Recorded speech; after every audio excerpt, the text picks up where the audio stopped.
Very good. So perhaps before we dive into the theme for this presentation, just the role of experience in the formation of youth. Okay, how does that shape, develop the minds and hearts of our young people today who we pray for their vocations? I know St. Ed's and Dowling Catholic has been a source of vocations as well, like for the priesthood, but also just for good people, right? Good people, good holy people in our lives. So just by way of introduction, yep, Father Reed Flood, chaplain of Dowling Catholic High School. I'm from this area. I'm from Des Moines. Both of my parents are converts to Catholicism, so we're very much first-generation Catholics here in the Flood house. I joke, my dad, he didn't necessarily raise us to be Catholic, because as a Christian Scientist growing up, didn't really know much about Catholicism, but they raised us to be good. Instead of memorizing the Apostles' Creed, we had to memorize Teddy Roosevelt's Man in the Arena speech. So, but when I went to Dowling Catholic High School then, and from the seeds that are planted in my time at Holy Trinity Parish in Beaverdale, I had that soil, right, tilled in my heart to be able to receive that divine word, the divine message, and that call. And it was through my chaplain at Dowling Catholic High School. Now I'm the chaplain, full circle here. He would hear my confession before every single football game. I was a football player, I was a wrestler. And it was funny, he helped guide my prayer life, and the three things that I prayed for while a high school student, and I can see this in my students who I work with. We have about 1,400 students right now at Dowling, and I prayed to be the best leader that I could be, to be the best athlete, okay, and to have the best girl. Okay, so three prayers I genuinely prayed for, and the Lord, Lord's generous. Okay, so to be the best athlete. Yeah, like we were good at football, like we won state and all those things. I was a state wrestler, two-time state wrestler. We were good there, right? To be the best leader. I was homecoming king. Dude, close the yearbook, man. Like it's over, okay. But I was, okay, so that was great. But then that third prayer, to have the best girl, that was something that I had difficulty surrendering, right? Offering over to God. I thought, oh, Lord, come on. Like, really? Do you really have to be that part of my life? Like, I think I got this figured out. I can pick out who the best girl is, right? So that was my mindset. That was my mindset. And by the time I was a senior in high school, I felt very much alone, okay, because I hadn't invited God into my life. And I thought, man, what the heck's going on here? So I would go to the chaplain, Father Kautsky, like, can you just help me to just grow as a man? I need to mature. I need to become more involved in my faith. What are your thoughts? So he would give me prayers, he gave me litanies, and yeah, he heard my confession before every game. And there was one game in particular where he showed up a little bit late, a hospital call, and I see him on the sidelines. I've told the story before, but I saw him on the sidelines, and I was there, so it's probably kind of weird, but whatever. So I went and took off my helmet, and I was like, hey, Father, this is probably kind of weird, but can you hear my confession right now? And he goes, he pulls out his stole, and he goes, okay. So he heard my confession right from the sidelines, and he goes, okay, and meanwhile, we turned the ball over. I have to go back in on defense, and they're shouting my name, Flood, get in there! And Father Kautsky goes, just for your penance, just play a good second half, all right? That was my experience. That was my experience of this relatable chaplain. Okay, right after I graduated from Dowling, he proposed to me. He said, "Hey, Reed, I think you would make a great priest." We know, right, as Serrans, that the two most influential invitations for priesthood come from the parents and also from the priests. When I heard that, I thought, well, I don't really feel called to be a priest, but But at that time, I was thinking about, Joe Stott brought up, the epic desires, right? And I'm a young man, right? I want to go out into the world and live an epic, awesome life. And I thought, well, maybe priesthood, I don't really feel called to priesthood. And it came back to that prayer that I prayed. God, I pray for the best girl. And I thought, God, well, you can't really date in seminary, so I don't really know where this is going to lead. But you know what, Lord?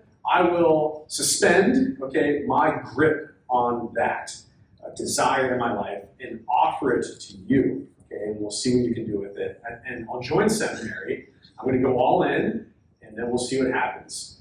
Well, now, what is that? 11 years later, I'm now a priest of Jesus Christ, and I believe that God answered that prayer for the best girl, the best bride, okay, the best spouse of Christ, the one holy Catholic and Apostolic Church. So it's been great to be here and to give back. So it's a little bit out there.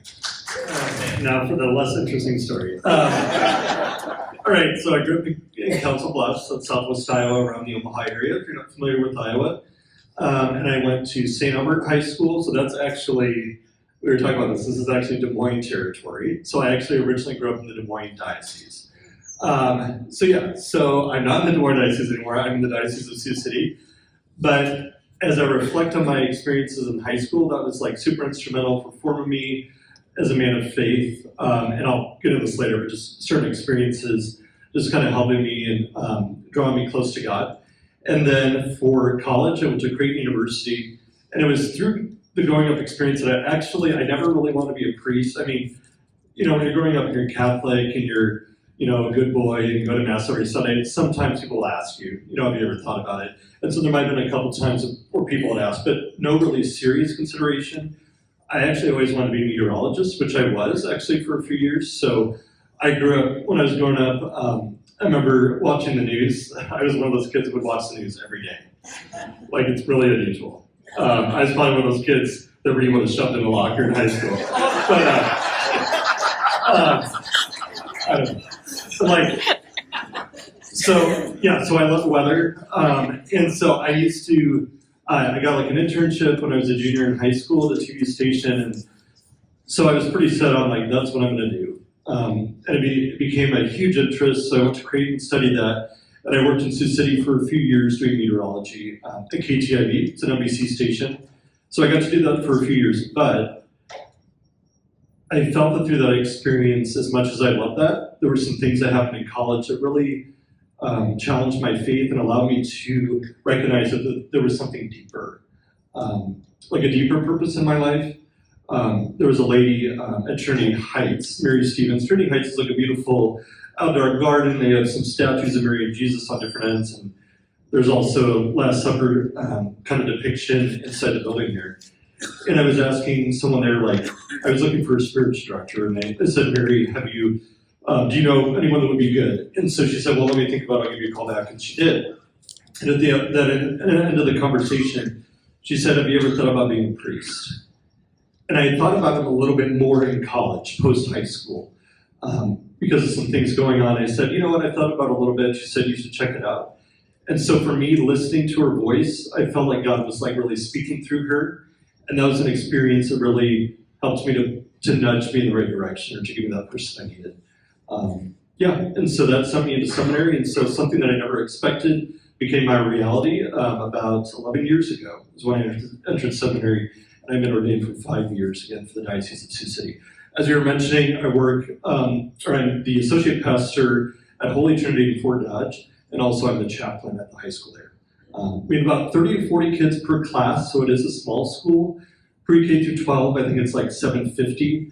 But we've gained 120 students this past year due to the ESA like tax thing, tax incentive, or the whatever, I don't know what it is, but an incentive for kids to basically they're helped out financially to go to school, and so that's been awesome. There's been a lot of good growth and a lot of opportunity for outreach and evangelization. So that's a little bit about me. So to explore this topic, right, to go on this epic journey together, we're exploring the experience, right, and its role in the formation of our youth, which begs the question, okay, what are we experiencing? Okay, what is the experience that we're getting at? My lens through which I want to address this topic very much comes from fundamental theology. I was able to receive a license in fundamental theology at the Gregorian University, and it dips into a little bit of philosophy, human experience, some theology, and some Carmelite spirituality. Okay, so that's the lens that I want to explore that question of what are we experiencing. And it was great as Father Ross and I were planning this time, Father Ross's experience, okay, with the young people who he's interacting with regularly on a day-to-day basis, I think that would certainly help to flesh out some of the maybe more theoretical ideas which I propose to all of us today. But next question, what are we experiencing? Where do we begin?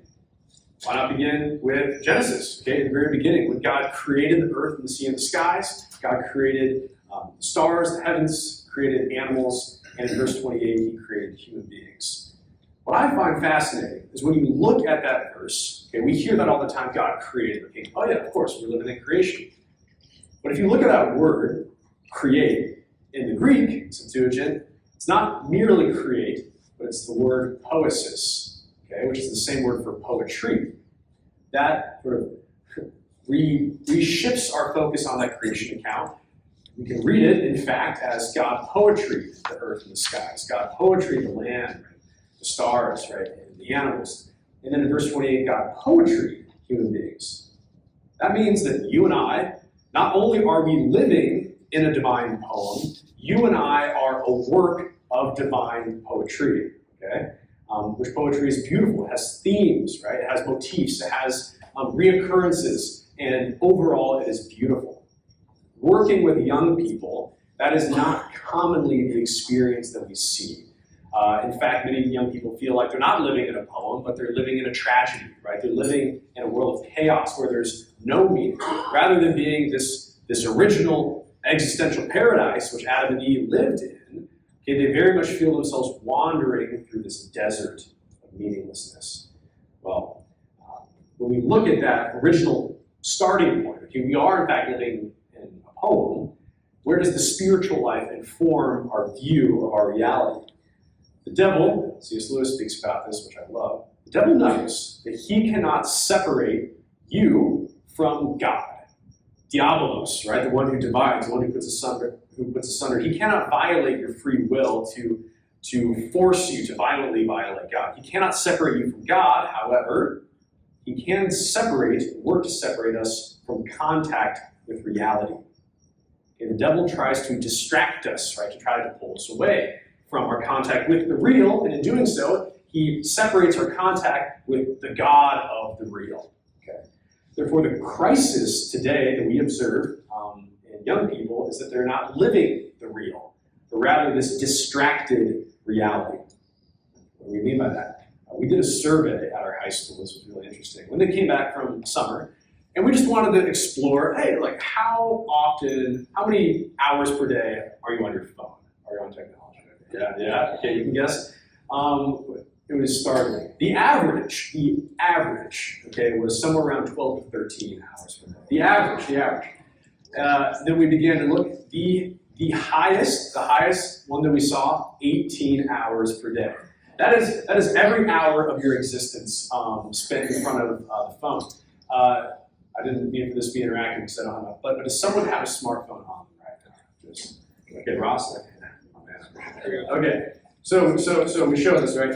18 hours in front of this, okay. Do you see how tall this is? Yeah, you see the dimensions. You see how wide this is? You see how deep that is? Okay, right. Not very deep. Many of our young people today, they're living this kind of shallow existence, the shallow experience of reality. Thanks, man. Nice phone case, isn't it? Yeah. It's been warmed up. Yeah. You know when I did this with a group of high schoolers, I had a high schooler bring up his phone, and he flipped it around to me. And I was like, okay, now look at this phone, and I clicked on it, and I could see the background. And it was an AI-generated image of Jesus riding into battle on a wolf. Okay. And I was like, oh man, that's awesome, dude. Yeah. So I saw that. But what's interesting to know is how does our faith inform this experience of crisis? Jesus could, in fact, come into our reality, right, conquering in his glory, and in fact he will in his second coming, as we know. In his second coming, he comes clothed in his glory, right, or rather sort of unveiled to reveal his glory, and he could come in riding on a wolf in battle, right, to sort of wreck shop, okay, and bring everybody back home. But in his first coming, and we see this within the tradition of our church and the fathers in their writings, that he comes clothed in his humility. Humility, right, shares the same root word for humus, right, earth, okay? And by the way, the same root word for human, earth, Adam, okay, Adama, of the earth, okay? Christ, therefore, as he comes clothed in this humility, wishes to encounter us as human beings in the earth, okay, in the poem. Okay? When God created the world, he created it through the Word, okay? Jesus Christ is the Word. Who knows reality better than Jesus Christ? So just to kind of lay the groundwork, that is the reality, okay, in which we live. I could dive more into that, and I like to explore it, but I'm wondering, like Father Ross, in your interactions with the students, I imagine that there's a degree of distraction, and even not just from the creative world, but from who they are themselves. You know, like who am I as a guy? What is my identity? So, if you had anything, right, to build on that or dive into it or take it your own direction, yeah. Well, that's kind of what I was going to speak about a little bit in terms of, so through the seminary formation process, the document that guides us, the PPF talks about this idea of self-knowledge, self-acceptance, and self-gift. And this not only applies to the formation of the priest, really, but I think it applies to all of us. In order to grow in our life, we have to know ourselves, we have to accept ourselves, and then we can give ourselves, right? And I think that's a really important thing to realize. Knowing yourself, and we're always constantly getting to know ourselves better, right? And God knows more than we know about ourselves. Accepting ourselves, even in our brokenness, and then being able to give ourselves away. So it's interesting because when I was assigned to a high school, to be honest, my experiences in high school, I didn't really like high school that much. Okay, so I was faced with really facing that reality of like, I don't like it. Now I'm going back to that environment, right? So I'm carrying some of those broken areas of my life and experiences to that experience. And so for me, that has been a real challenge, but also a real blessing because it's helped me to grow and to kind of see things from a little bit of a different angle. So when I was in high school, I think my experience was kind of dealing with, just kind of, and I think a lot of us fall into this trap, we think that we're more valuable if we succeed, right? If we accomplish a lot and are good at what we do so I did a lot of like music, I did acting and all this stuff. So it was a good way to get involved like in the community, but at the same time, I wonder how much I was trying to prove to myself and prove to others that I was worth something, right? My self-worth was caught up, I think, in doing as opposed to being, right? So self-worth based on how good my grades were, or again, my status or whatever, stuff like that. And so for me, that was a difficult kind of experience, just being real. And there were times where, I felt up, because things were well, and then moments where I felt down because I had failed in some way, or I at least perceived failure. And so for me, it was kind of a roller coaster. And that's kind of a theme that's, that I'm still working with in my own life. But like I see that kind of play out through different areas of my life. The other thing that was interesting is just kind of noticing how I relate to other people. Like before I went into the high school I'm in right now, just being able to reflect on like my friendships in high school or acquaintances, and to see the roles that I played in all that and so forth, and just to see how that's carried along with every single thing I've done. So anyway, I had to realize who I was. And the biggest realization for me through all the years of formation, and without going into too many specifics, is that I'm a broken individual, but God has blessed me in the midst of the weakness, right? So doesn't St. Paul, he says, my power is made whatever. Well, I don't know scripture, but my power is made, my grace is made perfect in weakness, something like that. Okay. So for me, it's like, okay, so for instance, I'll use a concrete example. So recently, if anyone's followed RFK, the politician, so recently, a couple years ago, I was diagnosed with the same voice disorder as RFK has, which is spasmodic dysphonia. It's a lifelong neurological condition. There's no cure. I receive Botox shots, so I at least I look good. But I receive Botox shots every 3 or 4 months. So I go to Mayo Rochester to do that. And it was when I got to St. Ed's that all this was kind of hitting me. Like for several months, I was struggling a lot with my voice, and really a lot of people would come up to me and say, what's wrong with you and all that kind of stuff. And so there we are, like experiencing once again being self-conscious, like I'm not succeeding, I'm not doing what I should be doing, I'm failing. And so all that was kind of mounting on top of this, not knowing what's going on physically. And so after going to a couple doctors, realizing that it was spasmodic dysphonia, it really challenged me to accept the fact that the vocation of priesthood, and even with youth, is not about my strength. It really isn't. It's about God's strength, right? And it's realizing that, because there have been sometimes, after these shots, the side effects, you can get really, like the voice goes away for a while. So for a few weeks, you can be really breathy and not be able to project. And sometimes it's been like down to a whisper because they have to fiddle with the amount to give me and all that stuff. But in that moment, then I have to explain to the students, like, this is what's going on. So I have to be open with them. I have to be myself and say, this is what's happening. And so to be okay with my limitations, but also to hear like their patience, and to hear their affirmation of myself has been a beautiful way of healing, actually, and healing some of those high school experiences I had. So in a sense, my students have acted as healers for my own self, my own priesthood. And so realizing, I have limitations. There's moments I can't even talk well, but it's not even about that. It's not even about my voice. It's about being with God.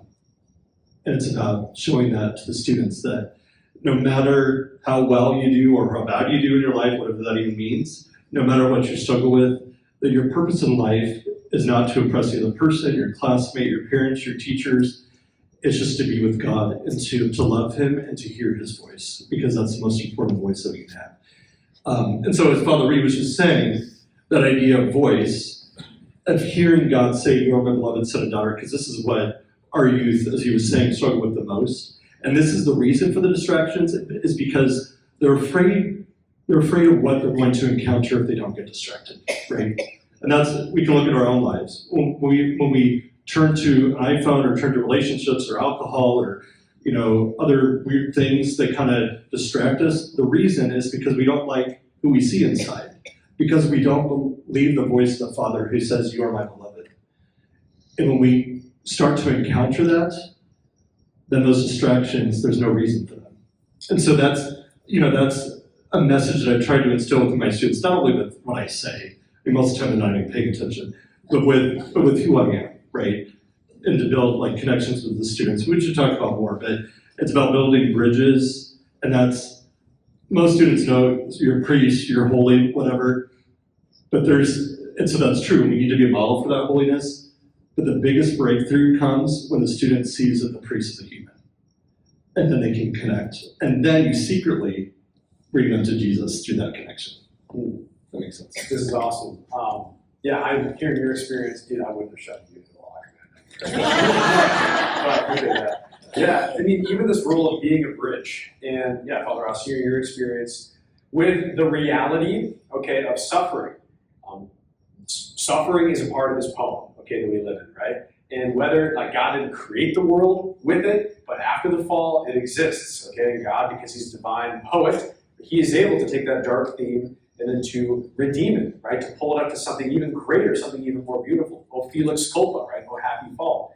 And I resonate with Father Ross in that experience where we as priests, it's not that God is saying, okay, we're going to take this superhuman and throw you out there and you're going to, just evangelize and all these people are going to come. No. He works through our brokenness, through our humanity. Back to the poem. Okay, how did God create? In a sense, you can think of it this way: he broke the heavens. Okay, he separated the heavens, from the darkness, the light from the darkness. He separated the land from the water. Okay, he look at Abraham, right? He separated the animal, right, and then made it a walking, and then he passed through it in the sacrifice. The Red Sea, God broke the Red Sea, and even Christ himself on the cross allowed himself to be broken, his heart, the veil, to be torn open so grace can flow through. Okay, that experience of brokenness as a priest, in a sense, is essential, right? It's allowing our hearts, which are conformed to Christ, to be poured open, broken open to be poured out for people as an offering. That's the poem we live in. If we don't have that sort of understanding of God and also the willingness to follow him, who will bring sense and meaning and redemption into our suffering, we can feel lost, okay? I'm fascinated with this topic, and so are many of the modern philosophers of our time. I look at Martin Heidegger, right, a student of Husserl, a sort of modern-day phenomenologist. It's a study of, it's our contact with the noumena, okay, our contact with being. How do we come into contact with being itself, okay? And Heidegger used the word to describe like high school us, okay, as Geworfenheit, okay, a German word, and Bishop wasn't here, so so he can't critique my philosophy. This is great. He has a PhD in philosophy, so I'm glad he's okay. But so I can kind of run with it. Geworfenheit, for Heidegger, he identified this common shared human experience as thrownness. You're thrown into this world. Okay? You're thrown into it. And it has this experience, this sensation of kind of a chaotic element. And how do we make sense of that? For Heidegger, and I'm not a Heideggerian, what he would do is he believed a kind of retreat to the things themselves. Okay? We are so out of touch with reality, we need to retreat back to encounter reality itself. So what did he do? I mean, he built a shack in the woods, no electricity, and lived out the rest of his life there, okay? We don't, as Catholics, so much propose a retreat from the real, a retreat, okay, into the natural, but we propose a pilgrimage, okay, through the natural into the supernatural. You see this? To propose a corrective contemporary critique of Heidegger, I point to St. Edith Stein, okay, St. Teresa Benedicta, a phenomenologist, right? And she was very much informed by her Carmelite spirituality of we are living this ascent through reality into Mount Carmel, okay? Every single day it is a step in that direction. So to bring this back to our youth, okay, to our youth. I had an opportunity, I got to study mystical theology, spirituality when I was in Avila, Spain. This was right after I was ordained a priest. And while studying, we were brought to the place where St. Teresa of Avila had a profound experience, okay, which wanted to bring her to join the Carmelites. We go down, and she had gone down to the crypt of this church, and there's a little sign there. And it says, "Here is where Teresa took off her shoes." I thought that's kind of random. That's weird. Okay, why'd she take off her shoes there? But here's where Teresa took off her shoes. But then looking at the charism of the discalced Carmelites, decalcetines, okay, they, at least traditionally, would live out their charism shoeless. They didn't wear any shoes, okay? They believed in sort of walking this life in full contact with the real. And guess what happens when you do that? Father Ross's point about so many teenagers are living their life trying to distract themselves from the real because they're afraid of what they're going to find. When we live our life fully in contact with the reality, guess what? There is more pain, but there's more joy. There's more understanding. Okay? There's more sorrow, but there's more. Okay, back to the living the epic life. Teresa Benedicta knew this, and we can look at her today as this kind of martyr for reality. Right? She was eventually brought to Auschwitz, in her writings, as a Catholic, former Jew, okay, and was martyred for that. For our high school students, for our youth in general, modeling, right, the fact that you can live the real, and in doing so, you will experience more. But part of the more that you experience is the redemption, okay, is the meaning. That God, He wants to redeem the particular sufferings which you undergo throughout the day. One last little note on that, and then maybe just to turn it back over as we're just kind of ripping off each other. Yeah, pretty much. We don't know what we're doing. Yeah, pretty grown up. I look at sort of our notion of our relationship with God, okay? And oftentimes, we can look at God and talk about the desert, okay? The wilderness, the thrownness in which we're in. And the students, they can find themselves like, what's making sense of this world? Where do I go? What's my life? Okay. Well, the desert of meaninglessness, I don't know if you've ever met someone and they say, hey, I'm spiritual, but I'm not religious. So that's a common phenomenon which we see today. That is the phenomena of the wandering spiritual nomad. Okay, wandering through this desert of meaningless, trying to figure things out. But if you don't have religion, religo, okay, from the same word for ligament, okay, then you are trying to navigate this world without ligaments. Okay? You're trying to navigate the spiritual phenomena and suffering, but without ligaments, you can't walk. You can't navigate. Okay? You can't even begin that adventure without this adherence to something. Okay? So where does the poem come in? The desert, as Christians, that is not foreign territory to us. Okay? We are, in fact, comfortable, right, with the uncomfortable experience of the desert. How? Christ himself went into the desert. For a Hebrew, this is very profound, and for us today, it's very profound. The desert, the midbar, okay, for the Jews, was considered this place of wilderness. It was desolate, it was dangerous. Well, it's interesting enough that when Christ, the dabar, the word, goes into the midbar, the desert, God is able to speak dabar. Dabar, midbar, they all share the same root, which means Jesus, the Word, shares a connection to the desert. Okay, to bring it home. When we encounter students or young people walking through the chaos of this existence, maybe to kind of zoom out a little bit, as we're kind of diving into scriptural exegesis, okay, maybe just to zoom out. What does that mean for us? I think as Catholics, as priests, as humans, we can often focus too much on the God of the pristine. Okay, God is this crystal, okay, he's this untouchable chandelier in the sky. Okay, and then when I go to pray to him, I have to, be all neat and fine and everything, okay? The Song of Songs, the first verse comments on this. We see that the lover is describing the other lover, the beloved describing God. My lover is like the inner courts of Solomon. Okay, the inner courts of Solomon, they were pristine. If you were caught there, you could be killed. It was a dangerous place. But it was this kind of Apollinarian, untouchable paradise. Okay? We, I think, can lose sight of the God of the wilderness. Because in that second part of that verse, we see, my lover is also like the darkened tents of the wilderness of Kadesh. Okay, the wilderness of Kadesh, that's where lions prowl. That's where the dangerous heat was about. And we see in the Song of Songs that is a description of our God. Brothers and sisters, we have a wild God. Okay? And I propose that to us as this return for hope, that we can, in fact, encounter our youth in the wilderness, because God himself in his incarnation chose to dwell in our wilderness. So it can be a wild west out there, but it is not without hope, and it is not without the presence of the God of the wilderness. Yeah, so I don't know about your experience, but I think the place that I best encounter students, lately has been on the football sidelines.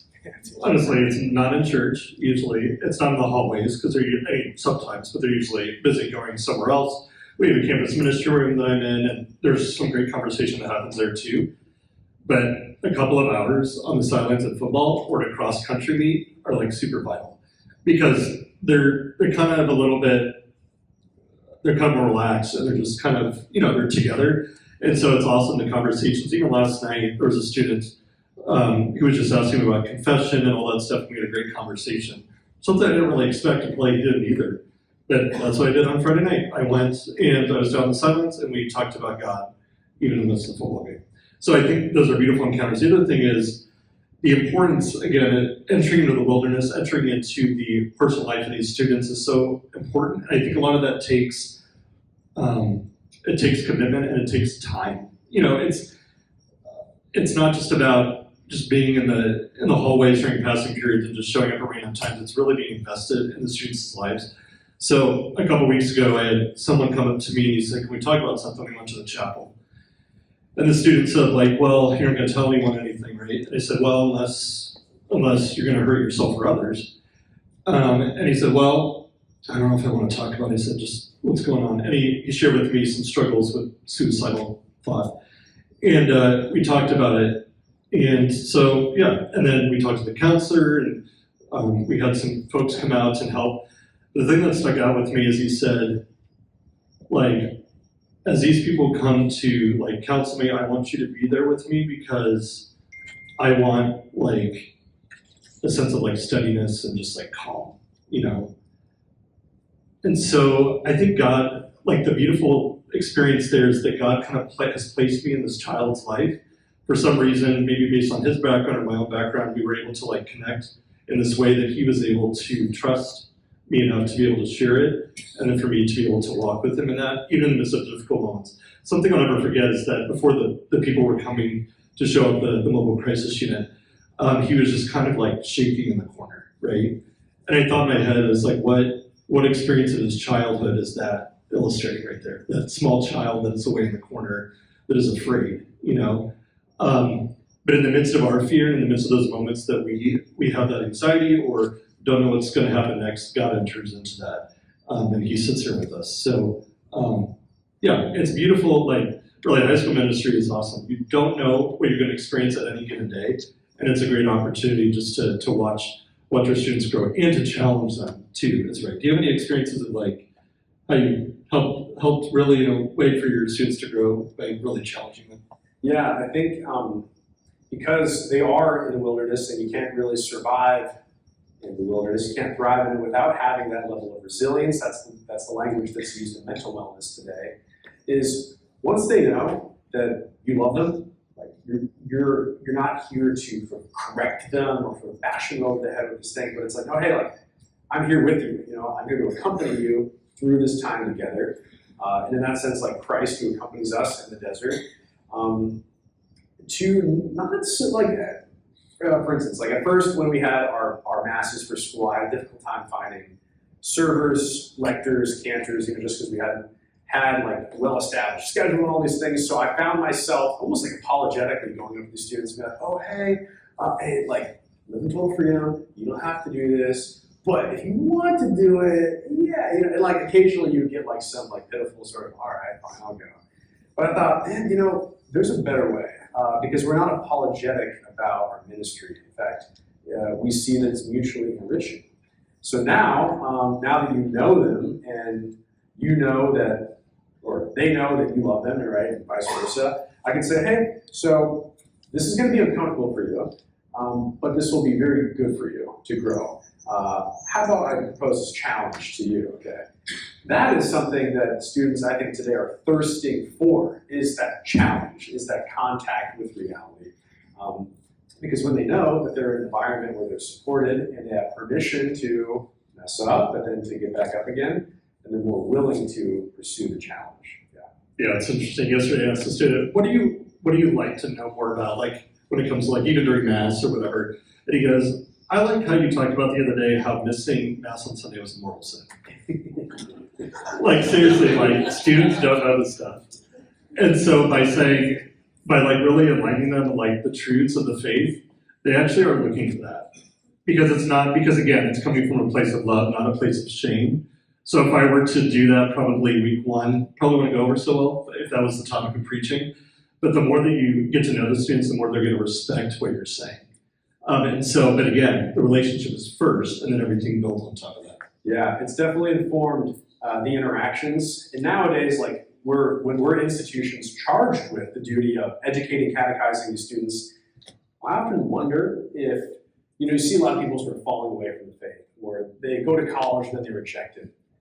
I often wonder if perhaps we have done an injustice, and as we're working together here to help build on that and to correct it, if those people, we grew up with a kind of like inoculated Catholicism, kind of like a vaccinated Catholicism, if you will, where for the desire of trying to meet them, to accompany them, in like a very charitable way, we have simply just given them like a sickly, kind of weak version of the faith. That, oh, hey, like it's okay. But in doing that, growing up with a sort of sickly, weak Catholicism that they retained in their body, but never really been challenged or brought about, when the time comes for them to meet the real faith, they're able to easily reject it. Okay. So I believe that we can truly challenge them. Why? Because they want that. They're thirsty for that. And they want to be brought out of the complacency to be equipped and strengthened so they can go into the desert and then come out on the other side, rather than simply just leaving them, okay, here's just a little cup of water, okay, all right, we're good. It's like, no, hey, like we gotta, like, we're in this together, and we can march ahead collectively. Yeah. I think we have about maybe 15 minutes left. Do we want to open it up for questions? Would that be helpful? Yeah. In the very back, and then Jerry. Yeah. Would you talk a little bit about your trip to Iceland and my implications a little bit? Yes. So. Repeat the question. Yes. Okay. Thank you. So the question was about Iceland and the experience of Iceland. What's that got to do with what we're doing here? Observing this desire to form our youth in the wilderness, I decided I would take them to the wilderness. I figured I'd take them to Iceland. So we've done this now. This is now our third year in a row doing this. But rather than, like, I really want to emphasize that the faith, the call to Christ is the highest living that you can. It was just the feast day of St. John the 23rd yesterday, and he proposed that Christianity is the highest humanism. There is no higher humanism than the proposal, the claim that Christianity offers. God became man so that human beings could become like God. That's from St. Irenaeus, right? Return to the sources. You are, in fact, missing out if you don't follow this. Which, you talk that to a high school student, you know, they have a huge FOMO, fear of missing out. Play into that. Okay, so it was mine. So I had gone to Iceland a couple times, my time studying overseas. So I was in Iowa, I was missing snow. We figured, where in the world has snow right now? Iceland. So let's go to Iceland. So some seminarians and we went to Iceland. We found really cheap flights from Rome over there. And we spent a week there. And when I first entered that church, I see this like intense, fired up young priest. He's a Servitors of Christ, Institute of the Incarnate Word. There's a Carmelite convent right next door. And when I walked in, immediately I had this awareness, okay, like, you're going to bring a group of high school men back here someday. And sure enough, 3 years after that, we brought them over. So we had just a smaller group, and then we expanded it to 12, and now we're up to, I think, 14. But what that's doing is a lot of people, they hear about it, go, whoa, how was that trip? How was that trip to Iceland? All those things. We want to encounter God in the wilderness. It is a rugged terrain. It's dark. 20 hours a day out there when we go in the winter. It's cold, right? It's freezing. But to show that we can actually thrive in that environment. The Israelites, they were desert people, and we have that tradition sort of inherited from them. So to apply that to our current reality, when we're going through the desert, it doesn't have to be always painful.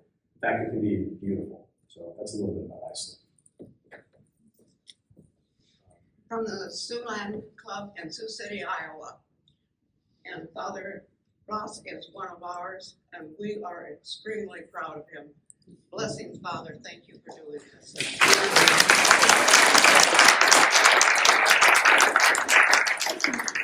I'm proud. And Jerry, and then we have one over here and one over here. So it's Jerry and then here. So my first question is, how many students did you stuff in the lockers? Personally, I never stuffed one in the locker, but I could have.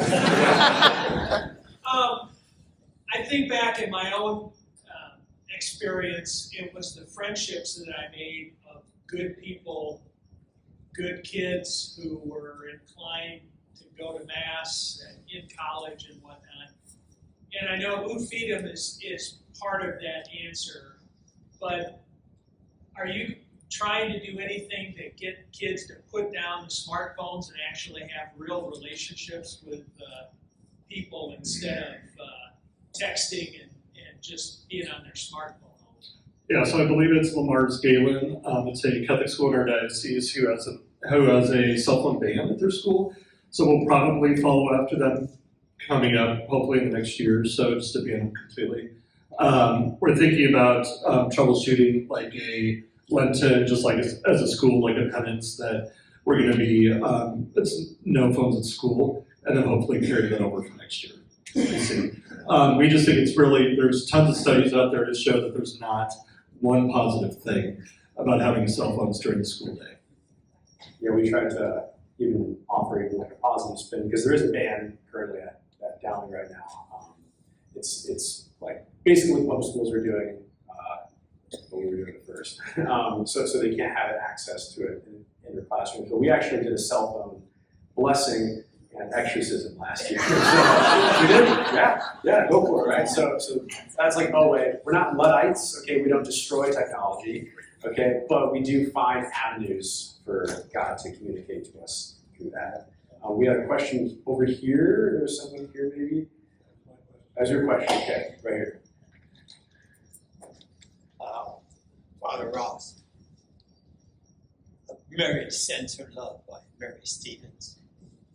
She's a member of the Serra group in Sioux City. And Father Flood mentioned all his talents that he's had in his life, and you forgot to mention one of your talents, and that's music.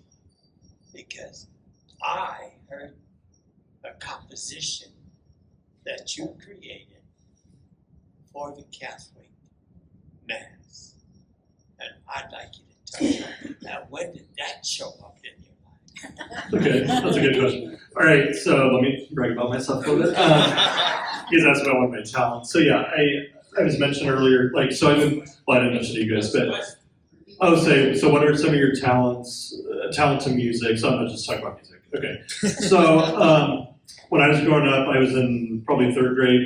My mom actually played piano, and so she showed me a couple things, and so I wanted to take lessons. So I took piano from third grade through college, and so I loved to play piano. And then I think it was in seminary, maybe my third theology year, so a couple years before being done, where I was just sitting down and I would help with music at seminary and just playing like a Spanish hymn actually. And then this melody popped up. And so I ended up writing a mass setting like that has the Gloria and the Holy Holy and all that stuff. And recently, I think it was last year that I got published through GIA. So there's a mass setting out there, and then, but I feel like in terms of like composition, like the most important thing first is always to focus on the text of the mass, because it's not just about singing a mass, we're singing the mass. And so the other thing is, this is more liturgical and adoration, but recently maybe you were talking about I composed the Divine Praises, and that's published through OCP, and there's another hymn coming out. But that for me it's not really, it's more of a creative outlet or a hobby. It's not really taxing work at all, I just love doing it. And I think that's just, like we were talking about earlier, just like that area of self-knowledge and self-acceptance. I think part of that is just like creativity coming out of the outlet that's being used in my priesthood. I think music in a way is something that transcends a lot of things, just as God does. So it's been a great way to participate in the creation, as God does. He creates, and so to be able to create in the way it's been really cool. And just to be able to use those at different parishes and to hear people sing it, that's really rewarding. If I could use that to qualify a comment that I made earlier, because you're right about the liturgy and its ability to transcend. When we speak about the God of the wilderness, I'm not advocating that we all like just go barefoot and like run around and just like pray like that. Okay? Although I do prescribe barefoot walks sometimes for penances, right? Because it can be good, right? Full contact with reality. You should try sometimes. But what is necessary in our faith and what we're given in the liturgy is that experience of the kingdom of God. Every time we tap into the divine liturgy, right, to the Holy Sacrifice of the Mass, which is the summit of that ascent to Mount Carmel as well as its source, we are reminded of our destination and where we are to go. And without that proper orientation, and if you even think about historically, traditionally, right, the ad orientem, we are oriented, right, towards the east, the resurrection of Christ from the dead, then we are reminded and also equipped to go on that journey collectively. So we cannot simply be in the wilderness, but we also cannot merely just remain here in the temple, right? We need to be informed here so we can continue to walk to reach our heavenly homeland. And music is like one of the best ways to orient us toward that. Do you want to hear like a little random talent that I got? Sure. I once saw ballet, and it was Christmas, and we were missing home, and just with some guys, and we're like, for your seminary, and we were over in Europe, and like, man, guys, what can we do for Christmas? We're like, hey, let's go to a ballet. And we're like, all right, let's go to a ballet. Okay. So we're like, where do we go? Well, Swan Lake's playing. I'm like, well, let's go to Swan Lake. So we went to Swan Lake, and I remember it was like this little rundown theater, and we're like one of the only people there. Like, guys, what are we get ourselves into? Like, we're gonna get robbed here. So like we're there, and then like the kind of crackling music starts playing, but then all of a sudden the dancers come out and they begin to perform, and it was beautiful. It was strong. It was drawing. It was inspiring. And not a word was said, but I saw the graceful movement of these dancers, and that haunted me. So much so that after 2 years, when I came back home, when I would drive to and from my assignment, I remember that, I would drive past this dance studio. Okay, it was called the Point Academy. right off by Paws and Pints, okay? And I drove past that, and I was like, well, maybe, you know, and I was like, no, probably not. Until finally, at the end of the summer, I thought, you know what? I'm discerning. So I pull up my phone, and I call my spiritual director, Father Soto, from Costa Rica, God rest his soul. I'm like, Father Soto, hey, like I tell you, like, I saw this Swan, I told the Swan Lake story, and I was like, I see this dance academy. Like, I kind of want to like try this, you know, just like one seminar, just like one class or whatever. But I don't know. I'm a seminarian. I'm going to be a priest next year, or I'm going to be deacon next year. What are your thoughts? And Father Soto, he goes, "Hijo, this is something that you must do." All right, so I went. I went and I met Hank. Okay, he was on Broadway, and he and his wife were instructors there, and we went through the movements. We went through the positions, right? You know, like the 6 positions or 7. Yeah, but right, so we went through it, and then Hank said, no.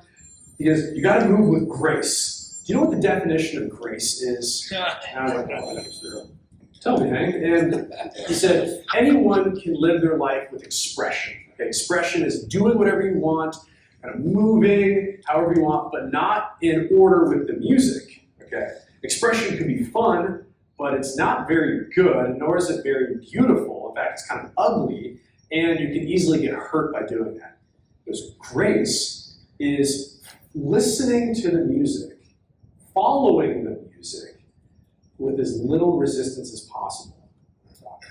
What a definition for grace. So an argument for beauty, and the liturgy as this kind of divine music. We have access to the Holy Spirit who speaks that poetry in our life so we can cooperate and move gracefully into our destination, which, by the way, is beautiful for other people to see when you are living and moving. Call it that divine dance.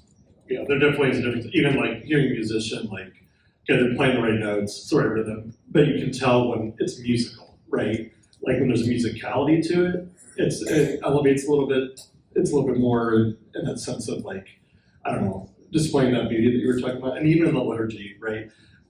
Some people will say like, oh, that was a beautiful mass, and like, it's the same mass as all the other masses, but you can kind of get a sense that there are different presiding styles, like our celebrandi, like we call it. Like, do you just, the funniest thing is like the whole mass be nice and all that, and then they get to the consecration, take this all of you, and this is my body which we go up for you. It's like the fastest way you can say the words of consecration, as opposed to like, this is like super important, let's take time with these words. So anyway, I think the music carries over into liturgy because it's not only a science, but it's an art. And there's a lot of different areas of spirituality where that applies. Yeah. So I started to ask this question with only 4 minutes left. We're going to try it. You guys are around a lot of people who are either discerning vocation, or, considering at first maybe stages of that. What are things that we as parents and grandparents can do to foster the kind of kid who would even consider this? 4 minutes, go. Yeah, one, openness and accompaniment. I mean, that's like the go-to. That's what we're doing as priests. We are accompanying these people. And also to looking about how Christ cultivated vocations. It wasn't merely just one-off things. Okay, it wasn't like, okay, you be a priest. All right, I'm done with you. Okay, you be a priest. Okay, done with you. Now, he fostered this sort of community, right? And I believe that vocations, they're, Christ uses the image of like the ferment, okay, of like the leaven. Think of it this way: if we want enough propulsion to send people out, then there must be a strong ferment. Okay, think of like you shake up a bottle, it's been fermenting. I used to brew kombucha, okay, right? So you need like an active yeast. And then when you have this community that's not simply focused on, am I going to be a priest or not, but like, tell me about your love for the liturgy. Okay, tell me how the Holy Spirit worked in your life this day. What, like, how are you doing? Like to be prudently vulnerable in these situations, to have an active ferment of culture within your family, within your friend group, so that when the time comes for God to actually call you, when He uncaps that, like He sends you out, and then you have that interior motivation that's come from this vibrant cultural ferment. So that would be my thing, to have like a vibrant culture. When we look at vocation posters, the first, and obviously vocation directors have a large role to play in terms of cultivating vocations. But most people will think, well, that, if there's less, that guy's doing very good, or there's more, that guy's doing well. No, it's more than, the vocation director has a very small part to play relative to all of you. Like, people get the seeds of vocations in their life not just with a random, like one conversation with the vocation director or seeing him from afar. It's everyone, it's all of your jobs to be directors of vocations in a sense and to instill, to ask the question. Because remember, it wasn't a priest that asked me to be a priest, it was a woman at Trinity Heights, right? So you guys have the power to do it, you should lean into that, I think. Let's give a round of applause for our